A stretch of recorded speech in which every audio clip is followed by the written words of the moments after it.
I knew exactly how I was going to ambush her. I'm afraid I can't say it because it's, but I would have done it. And I would have done it, and I would have done to her what I did to Phillip Schofield. She's a charmless cow. She's a mean girl. She is like Blake Lively. And I have to tell you, Blake Lively and Naga Munchetty make Meghan Markle look charming. They really do. And I mean, that's some accomplishment. Breaking today, Lady Colin Campbell has made an astonishing threat to put Naga Munchetty in her place the same way she put Phillip Schofield in his, after a string of shocking new revelations about her behaviour behind the scenes at the BBC. This comes as it emerges the corporation is now investigating a female presenter, a star female presenter. I wonder who they could be talking about, who showed a younger female colleague a picture of a male penis, leaving her in tears. The Sun newspaper today saying that the BBC is in crisis, describing this as a ticking time bomb, and writing that there is a fresh BBC scandal after this top female staffer showed a dick pic, as they describe it, to a horrified junior member of staff. The woman, who they say is ranked in the corporation's top 50 highest paid this year, said to have asked a horrified junior member of staff about her preferences and then showed her a nude image on her mobile phone. Precisely whose member was flashed isn't known, but the alleged move was considered so offensive the female talent was called in by execs and asked to apologise.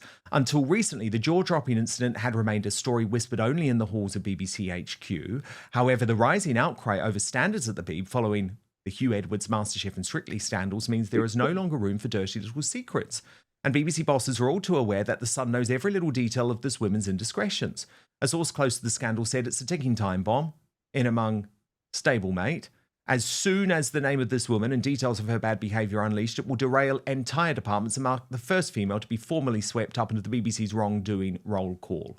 The woman asked the young producer if she liked dick pics and then showed her a picture on her mobile phone. It was meant to be jokey locker room type banter, but the woman was completely horrified and cried about it. No one minds a bit of office banter, but this was on another level. She felt like it was an intentionally shocking move to intimidate, veiled as a joke. It was way too much. The woman had to apologise to the girl. It's double standards, but somehow a woman being involved in showing dick pics feels much more offensive than a male. Jermaine Genus lost his job for sharing such things. The release of her name would be seismic. And meanwhile today, more chaos on BBC Breakfast as Naga Munchetty's co-host, Charlie State, has also been put under investigation in this bullying probe. So, Lady Colin Campbell, you believe that Naga Munchetty is the female version of Phillip Schofield, and for some reason, despite all of these allegations, because by the way, there are other allegations of bullying, there are other allegations of telling inappropriate sex jokes, making people cry for bringing her the wrong porridge.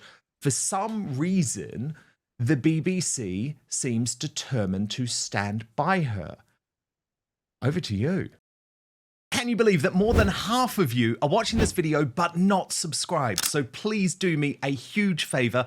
Click the subscribe button now. Turn on the notification bell so you'll be alerted to all of our brand new Outspoken videos. Well, Dan, I'm going to make myself possibly unpopular, but I really am the generation that's not at all prudish. And, you know, if somebody touches my posterior or even my leg, and I just slap his hand away, or did. I mean, it doesn't happen anymore, but it certainly did an awful lot when I was younger. And, you know, showing dirty pictures is, to me, really, I mean, it may be tasteless, but it's hardly something. To me, it's hardly horrifying. And quite frankly, I really don't understand how young people can be so prissy where that's concerned. But bullying and abusing people and being nasty to people and being nasty not only to staff, but to their guests is something else again, and I think that should be condemned. And Naga Munchetty is offensive. She is arrogant. She is impertinent. She is disdainful. She is condescending. She acts as if she's superior to everybody virtually that she interviews. I think she is, and she's evidently as bad off camera as she is on camera. And she has no shame about being a dreadful human being on camera. And she's as bad as Phillip Schofield, and he was so rude to so many people for so long. And both he and she were encouraged to be offensive to their guests.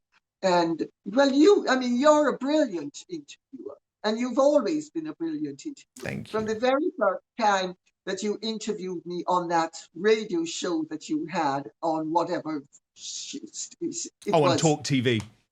Talk TV, and that would have been what? Decades ago now. And you are a good interviewer, and you are nice to people. And I mean, you get more out of people with honey than the Phillip Schofields and the Naga Munchetties of this world get with vinegar. And I'm delighted that she is hopefully going to be shoved out, because she's a nasty piece of work, and there's no need for it. You know, if somebody has a book to promote or a film or whatever, that's their job. Your job as an interviewer is to interview them, not to act as if they are a lavatory bowl and you are the something hole that you really are, and that you're then going to just shoot all over them with your fecal matter, which is what she does systematically and what he used to do. And I mean, these people are not only bad interviewers, but they're nasty people. And I'm sorry, I just don't see why the public should have to endure, in the name of entertainment, being shown such bad behavior. And then these people are rewarded for it. I'm sorry, it's unacceptable. We are supposed to be a civilized country living in a civilized world. And that's not the way you get a good interview out of someone, as you know only too well, because you are regarded as one of the finest interviewers around on either side of the Atlantic. And you are. Thank you, Lady C. Well, I think what's so interesting to me, and I'm glad you said it, is that I agree that there is a lot of snowflakery and wokery behind the scenes at the BBC. And you know, I mean, gosh, we're pretty wild, aren't we, Lady C, when we're off camera? You know, like, you should be able to make a joke, but it's the double standards at the British Bashing Corporation that worry me, because remember, they have just completely destroyed the lives of Greg Wallace and John Turode for a bit of banter, effectively, right? I mean, John Turode, he literally recited a Kanye West lyric. Greg Wallace, look, he was a bawdy working class guy, but I'd been on the set of MasterChef, Lady C, and everything that I saw was totally above board. They've destroyed the guy, okay? He literally wanted to kill himself because what they put him through, and we know what it's like when you go through cancellation, was utterly appalling. So why is he allowed to be destroyed, but Naga Munchetty is completely off limits? She's completely safe. Is it because of the color of her skin? Is it because of her gender? The answer to that seems to be yes. So that's the first thing. The second thing is, Lady C, I just wanted to share a little bit of your post where you said, I decided that if we ever cross paths again, I would put her in her place the way I put Phillip Schofield in his. I won't say how I intended to ambush her beyond saying that just as how his lack of integrity was his Achilles' heels, one of her identifying characteristics in the hands of Jamaican would have been a handy weapon with which to prick her balloon.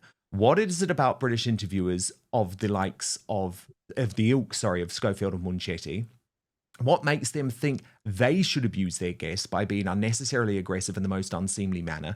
Is it because the stations which hire them encourage such abusiveness by letting them get away with it on a daily basis? Or is it because they know that beneath their cloaks of arrogance lie talentless, empty shells whose only attribute is gratuitous envy passing itself off as stimulating interrogation?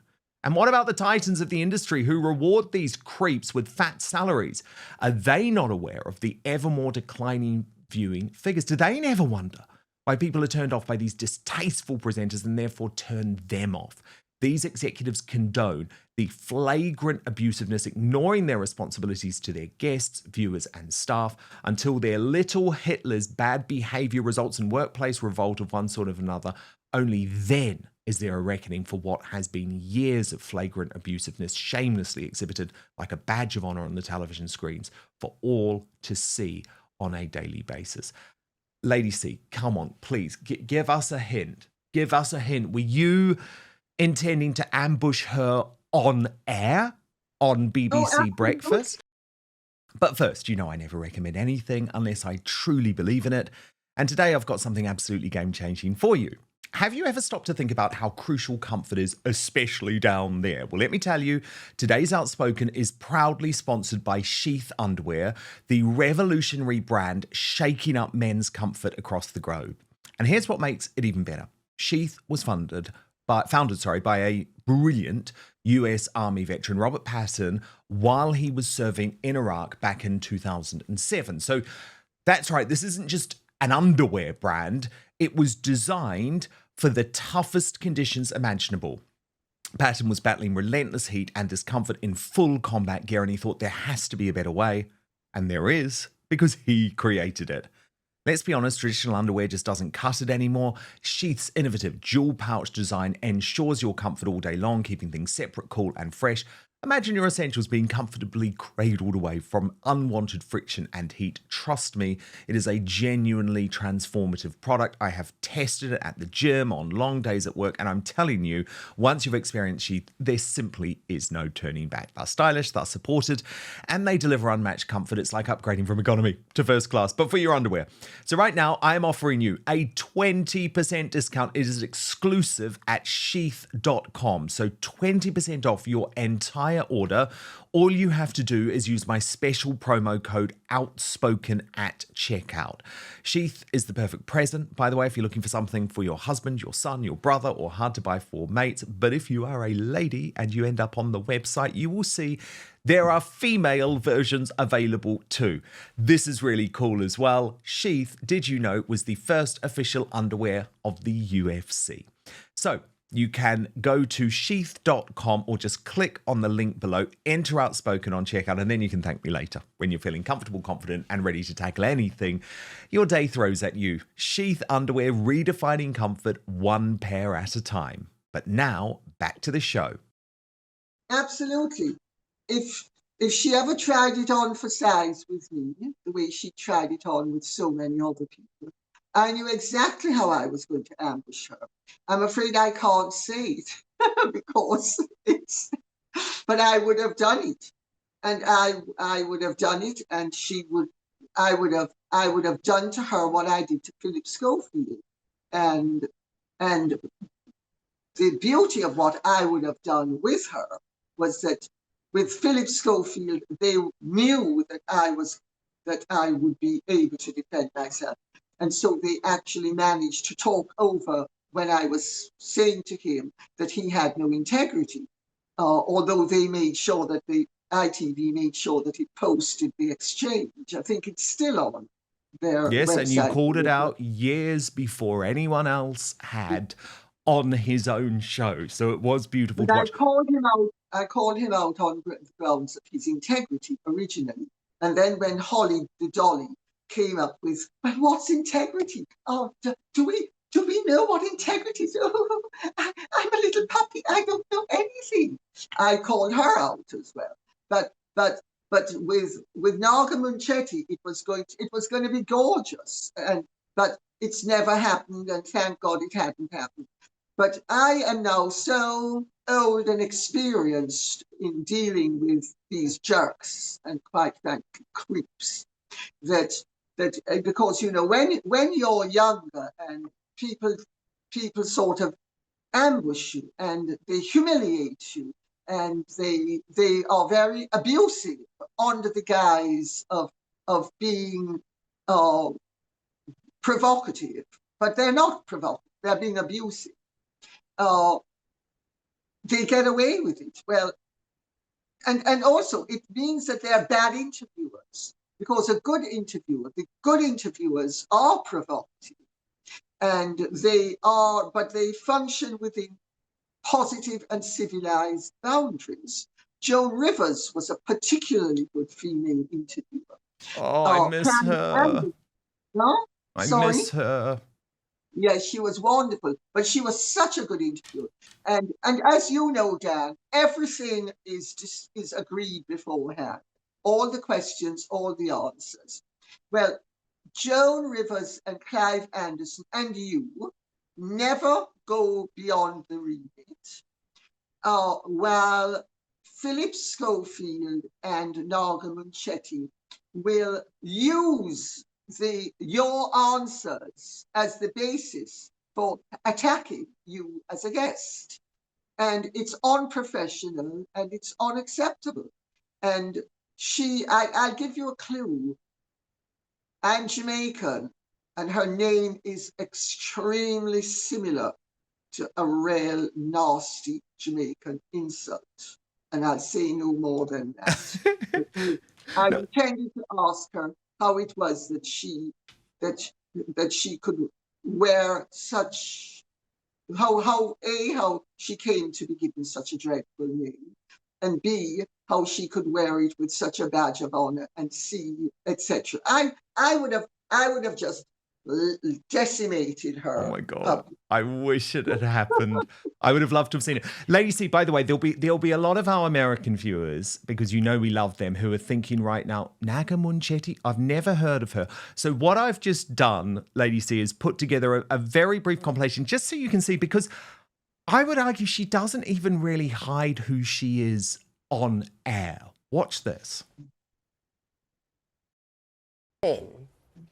Making sure you've done your research on us as well. Well, I think it's polite. Also pointing your finger quite a lot, to be honest. What do you? That really, I'm so sorry, Charlie. Do you not like being interviewed? Do you know, I like communication. I don't mind. You wish you were here now. I don't like ice cream, Hannah. You don't like ice cream, No. but you just said pistachio. If I had to eat an ice cream for the rest of my life, it would be pistachio flavour, but I don't like cold food. Do you like brownies? Not so much. But, you know, we'll get to know each other, Hannah. And you'll find out Charlie likes ice cream. You'll get more You definitely will. I won't be bringing brownies into the office then. No, everyone else does. Don't let me deny the rest of the office. Hannah, it's been great talking to you. I'm glad you're enjoying the ice cream. Certainly needed in this weather. Take care. I'm having a great time, yeah. Thanks. Hannah being sent, imagine that. Oh, business correspondent, what's your job? I've got to be sent to an ice cream factory, and you actually like an ice cream parlour. Do you think you rather brought the tone down then? Oh, be quiet, come on. Well, but Hannah I apologise. She was working hard, doing the story, and then... time now for a look at the headlines where you are this morning. You would hear the voice later, and can you look interested? I'll look this way. Which camera? So the interesting thing here is that one thing is, which is it, camera 3? What am I? What, 4? No, I wanted a single because I think we just need to remove. There we are. The interesting thing you'll be asking at home is, what is the effect of that on a conversation you might have on Mars? So the effect of that is, one, you wouldn't hear the voice. You wouldn't hear the voice as quickly. It would take a while to travel, and also it would be quite a bit quieter. So now you know, if you're having a conversation on Mars shortly, we know the official details on that. I'm sweating. It's nice when people pay attention, isn't it, what you're saying? It really is. Have you got a story? Lady C, thoughts? She's a charmless cow She's a mean girl. She is like Blake Lively. And I have to tell you, Blake Lively and Naga Munchetty make Meghan Markle look charming. They really do. And I mean, that's some accomplishment. And I think she's just dreadful. There's nothing about her that is appealing. And are we supposed to be, as licensed free payers, subjected to this offensive, uppity, arrogant, impertinent nonentity who snares at everyone and everything and can never come up with anything positive? It's always some negative.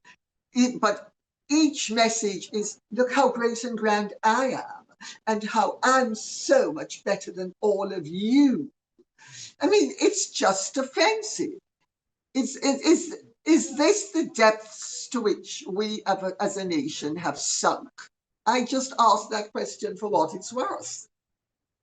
Lady Colin Campbell, you know I adore you. So brilliantly put. And for so much more of this, you've got to sign up to Lady C's brilliant YouTube channel. Of course, she talks all about the royals, but you will also hear her on the other big cultural stories of the day, especially the Blake Lively affair. She has done incredible reporting over that. On that over many months. So, Lady C, so great to talk today. Thank you so much for watching Dan Wootton Outspoken. Please click on my face just to the bottom left to subscribe to this brand new independent news source and turn on the notification bell so you'll be alerted to our brand new live shows, uncancelled interviews, and special royal episodes. Outspoken is also now available as a podcast, so you can listen to the show every weekday on the go, wherever you are.